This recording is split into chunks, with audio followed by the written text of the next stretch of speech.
Hello and welcome to this video. This video is about setups where black plays d5 combined with bishop to f5. Usually they also play c6 and e6 for the typical pawn triangle. This is often the choice of players who play the Slav defense. They oftentimes play d5, c6, e6 and then combine it with either bishop to g4 or to f5. We have two dedicated chapters for both of those setups. Now, with the bishop f5 setups, I think it's very interesting to see that it all boils down to one particular scenario that we're going to analyze very thoroughly, and this is white at some moment playing after d4, c4, playing queen to b3 and attacking the b7 pawn. That is something that I'll show you in a moment. It's important to understand that black does not have to, if we put this on the board, does not have to play knight f6, c6, bishop f5 right away. They can also play bishop f5 right now or start with c6. This is not going to be much of a difference really to us, as we're going to play the same moves basically no matter what. What we are going to do against black's bishop f5 setups is always to play g3 next, bishop g2, and then, this is an important thing, we are not going to castle.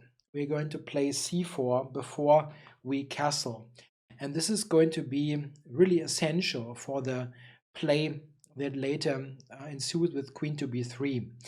I'm going to show you this in some minutes, why this is so important to not castle. It's just very much the key move order thing here to remember. Now, what does black play here? If he doesn't play knight f6, c6, they can play bishop f5 immediately. Against this, most of the time, the move c4 is recommended. I looked at this, but I don't think it is much, it's not really worth to look at this in any big detail.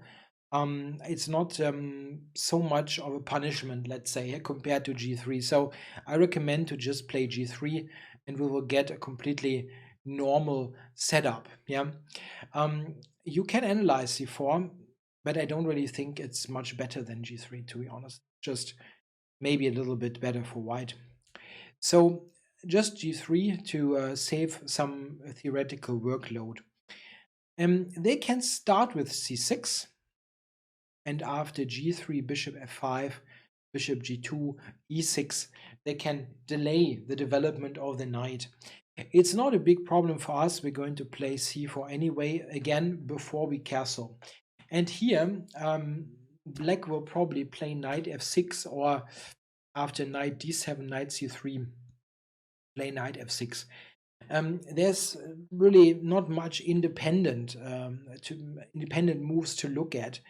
They could maybe take on c4, but after knight e5, we just get the pawn back with no problem at all. Or they could play bishop takes b1.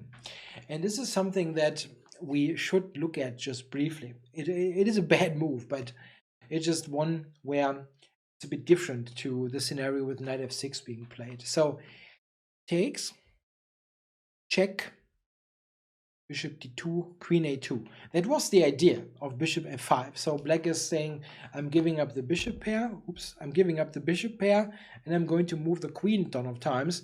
And then, then see what. I mean, white is about 3 or 4 tempi up. It's crazy. Now, white is better here with many moves, but the best move is the move c5. This is useful to remember. The main point is that we are completely cutting the queen away. And I mean, like, where is it now going? It's very difficult. It's only like a6 or something. It's really difficult. He has to give some space to the queen. Otherwise, we will probably trap it. So b6, so that the queen can somehow retreat. After b4, however, we have a very strong attack for the pawn. If black goes queen a6, a very powerful continuation is b5, c takes, e4. And well, black's play looks a little bit like yeah, I don't know, some second grade tournament from the 1880s or something. But yeah, you never know. Yeah, you might get it get it on the board, like this. We are threatening bishop takes, but also bishop f1 to b5, and black can resign here almost. This is not defensible. It's just that, yeah, keep in mind they can take on b1 and give the check. It's not going to be a good for black, but it's something that could theoretically happen. In the absolute majority of cases, black is playing knight f6, and after g3, play c6 and then bishop f5. That is most common. They can start with bishop f5 though, and after bishop g2, try to not play c6. I mean, it's very natural to do so, but they can try to delay or omit the move. After, for example, h6, yeah, that is not bad, by the way. It's not yet a bad decision. c4, we c6, it could still become rather mainline-ish. e6, knight c3. Now c6 would transpose to a main line that usually would start with an earlier c6. But black can try to not do that at all. Bishop e7. But after this, the queen b3 move is going to be more annoying than usual. There is no natural queen b6 reply. And after something like knight c6, castles, don't take on b7. That is an important point. Is after knight b4, black is threatening basically a perpetual attack on our queen. And this is just a draw. We don't want that. So after castles, rook b8, and something like this, white is definitely a little bit better because black's queenside is under pressure. That is not an ideal way to set up the queenside. Black is usually playing a quick c6 to be ready to play queen to b6, yeah, against queen b3. If they here play e6 instead of c6, after c4, bishop e7, again, yeah, here c6 would be best and transpose to the main line. In this kind of position, after knight c3, again c6 would be main line. If black is delaying this too long with c6, queen b3 gets more powerful, but also knight h4 becomes an option.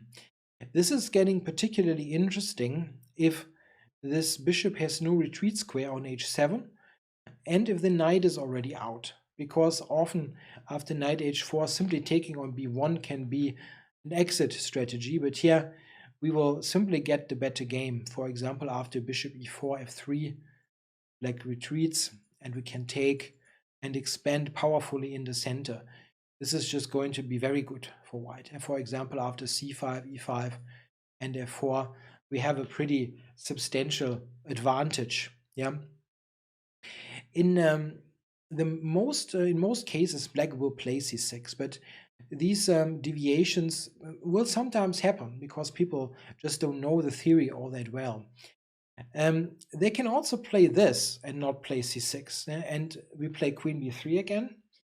And now black has to play this more passive defense with queen c8, and something like this is very good for white. This is something that we will see in the main line as well. Yeah, this could easily happen if black starts with c6, e6, knight d7, and after queen b3 plays queen c8. That's in fact a transposition.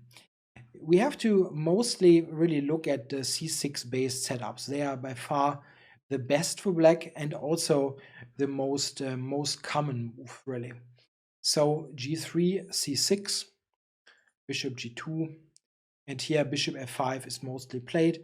They can play h6, but after c4 they will probably go bishop f5 for a transposition. If black takes, we get the pawn back conveniently with a setup like this. Yeah, black doesn't have any b5, so we will be able to recapture the pawn.